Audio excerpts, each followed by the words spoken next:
Theme park behind it, entering into the heart of our studios. And on your right and left-hand side, as we make our way down the hill, you're going to see just some of the thousands of movies that we have made here over the years, 9 of which have won the coveted Oscar for Best Picture. So cool. And again, this is a one-stop shop for filmmaking. It's one of the only places in the world where you can make a movie from start to finish without ever leaving the lot. Absolutely amazing.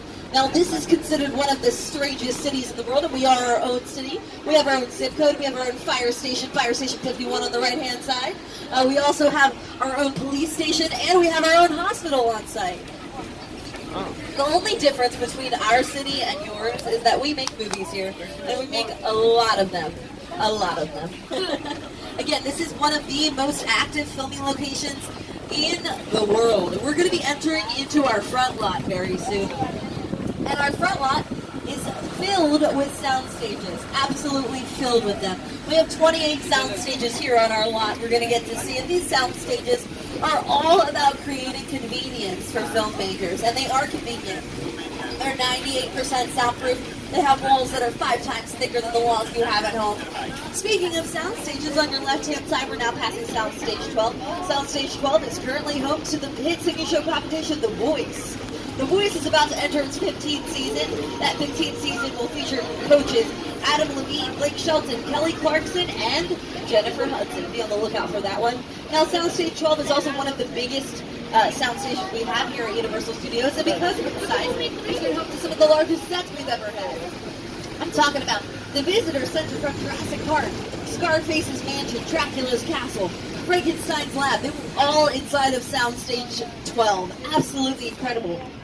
But the rest of our front lot has no lack of film history. It's absolutely amazing the things that have filmed here. Red Dragon, Fast Times at Ridgemont High, The Blues Brothers, that incredible shower scene from Psycho. That's the extent of the singing I'll do on this tour, I promise. On your left-hand side, you'll see sound stages 20, 19, and 18. Really, really cool. And then behind it, you'll see 16 and 17 as we pull forward a little bit more. 16 and 17 are currently home to the hit comedy Superstore, starring America Ferrera and Beth Falcon. It's based around a big box retail store that we recreated inside of those sound stages. It really looks like a store in there. And again, the reason we don't just rent out a store is because of that convenience for filmmakers. As you can see right now, the sun's going down. Guess what?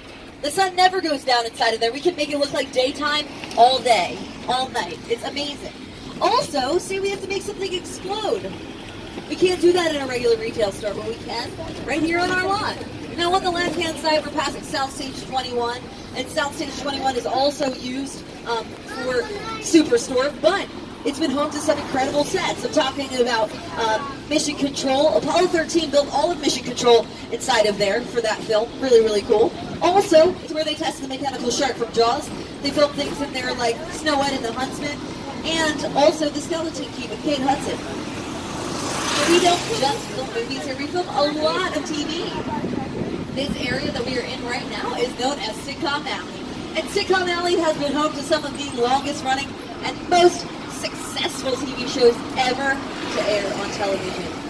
I'm talking about Different Strokes, The Jeffersons, One Day at a Time. If you're a 90s baby like me, Sabrina the Teenage Witch got its start right here. Absolutely incredible shows. Some things that currently filmed out here include Hollywood Game Night with Jane Lynch and Family Feud with host Very Funny Man Steve Harvey. Speaking of successful shows, coming up on your right-hand side, we are passing Soundstage 44. And Soundstage 44 is currently home to The Good Place, starring Ted Danson and Kristen Bell. You can see these parking spots over on your right-hand side labeled K. Bell and T. Danson. Guess what? That's where they come to work every single day here at The Good Place. Now, they film inside of there. The exterior shots are over on our back lot, though. Whenever they film an interior, it's inside of Soundstage 44. That's also where they filmed Parenthood with Dak Shepard. Dak Shepard and Kristen Bell are now married. Coincidence? Yeah, it's a coincidence. On your left-hand side, we're now passing our production bungalows. And these production bungalows, back in the day, were dressing rooms for some of Hollywood's hottest stars. I'm talking about Rock Hudson, Jimmy Stewart, Lucille Ball. Nowadays, they mostly serve as production offices for some of our bigger production companies like Brownstone Productions. That's the lovely and talented Elizabeth Banks production company. She's responsible for Pitch Perfect, Mark Platt Productions. there. He is responsible for La La Land and coming to you in 2019. Wicked. Look for that on the big screen coming soon. Very, very cool. Now, we're approaching a very familiar silhouette outside of Production Bungalow 5195. That's our Alfred Hitchcock bungalow. That was his production bungalow back in the day. Really, really cool. He's responsible for things like Psycho, Vertigo, The Birds. That was his production office. It's now home to the De Laurentiis Company. They're responsible for bringing Dr. Hannibal Lecter's The Big and Small Spirits. Hey, folks, I gotta hop off mic for a second.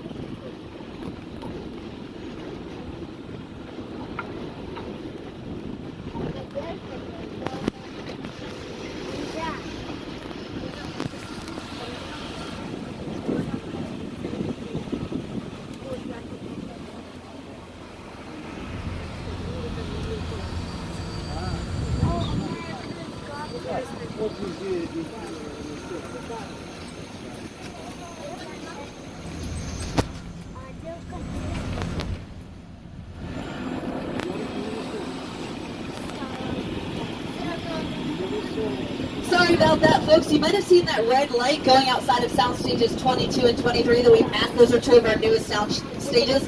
They're dedicated to the Emmy Award-winning show Will and Grace. Guess what? That wigwag light means that they are currently filming an episode of Will and Grace inside of those sound stages over there. You'll get another really good view of them as we go up New York Street in just a bit. But right now, we have just left the front lot behind. We're entering into our back lot. This is where we shoot the big stuff. Exterior scenes on a grand scale. The majority of the things that you see back here are what we call facades. They're just the fronts and sides of buildings. A lot of them are incomplete on the inside. They're just wood and metal infrastructure.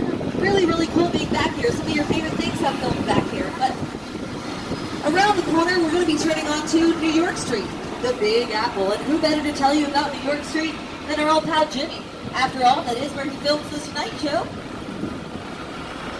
Hey everyone, welcome to New York! I got my start right here in New York on Saturday Night Live. This is actually my old neighborhood. Once got mugged over there. An old woman. Tough lady. This is my favorite hot dog guy. Hey buddy, how's it going? Remember me? No. Just like old times. Gotta love New York City. Hey! I'm walking here! Hey, it's cool guys. I was just walking there.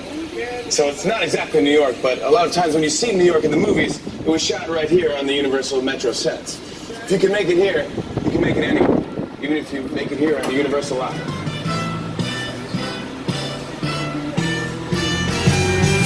So many things have filmed back here.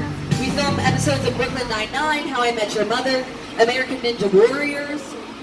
Also, this has not just been New York, it's been Chicago with the Blues Brothers, it's been Boston and Live by Night, it's been London in the swinging 60s and Austin Powers and The Spy Who Shagged Me.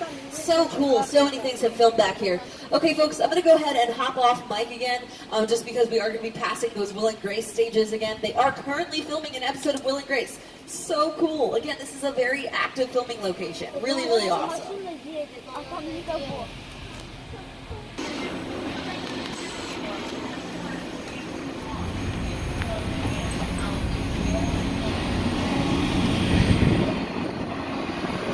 All right, folks. We've collaborated with some incredible people over the years. Not just incredible actors, but incredible directors like Robert Zemeckis, Angelina Jolie, Jordan Peele, and Peter Jackson. Peter Jackson is responsible for King Kong. It's the original King Kong that made me want to direct movies. I saw that movie on TV when I was about 8 or 9 years old, and I wanted to become a filmmaker. Action! I like films that just take you away from your real life and sweep you up in adventure. Kong literally does that. I mean, you're on board the ship, you're sailing to a lost island, you're encountering monsters and creatures from, prehistoric times. What kind of place is it? Okay, I folks. was thrilled when Universal invited me back to Skull Island, and it's great to have you along. I'm going to interrupt. Guess what? Welcome to Skull Island.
technological advancements in filmmaking. They're responsible for things like The Jungle Book, which is their most recent Academy Award win. They're responsible for Avatar. They're responsible for the Lord of the Rings trilogy. It's absolutely incredible. When you were inside of there, you might have also noticed those huge screens. They're 40 feet high and 180 feet wide, and guess what? There are 2 of them. That took so long to make, it's actually considered a feature film, too.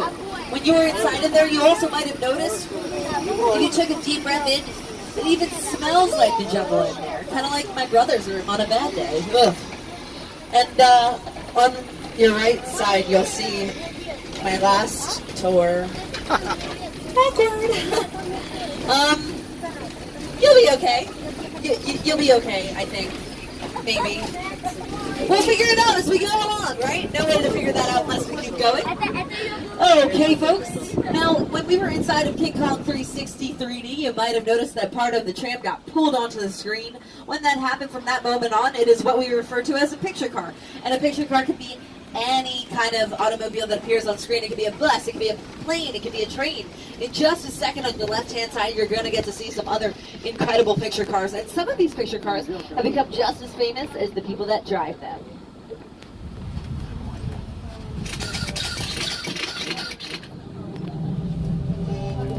The first thing you're going to see is from the series Knight Rider. Next to it, you'll see Tom Selleck's Ferrari from Magnum PI. We like to call that the faux Ferrari here in our back lot because it actually has a Volkswagen engine inside of it. You'll see all these Back to the Future hover cars. Guess what? They've never left the ground. You'll see the Flintstones cars. Those are not made of wood. They're made entirely of fiberglass, and they weren't feet powered. We put them on a pulley system. You'll see these beautiful cars from the Fast and Furious franchise. My favorite, the Creamsicle. And then next to it, you'll see the Gyrosphere from Jurassic World and Jurassic World Fallen Kingdom. If you haven't seen it, go see it. It just broke $1 billion at the box office. It's fantastic. Now, on your left-hand side, we're passing this tank from Transformers. Guess what? That tank is not made of metal. It's made entirely of plywood. We have people that work weeks, if not months, on a set piece like that. It's absolutely incredible what they can do. Now, I did mention Jurassic World. Let's take a little clip from the first Jurassic World. That's Jimmy Buffett. You save those margaritas, Jimmy. That's what I would do, save the alcohol. There's a Margaritaville right there in Jurassic World. There's also one here on our city walk that you can experience later tonight. Welcome to Jurassic Park. On your right and left-hand side, you'll see some of these incredible set pieces from the Jurassic Park franchise. Really, really cool. You'll see this mobile lab unit from the Lost World Jurassic Park. And we always like to have some dinosaurs on hand. These cages are empty. That's not good.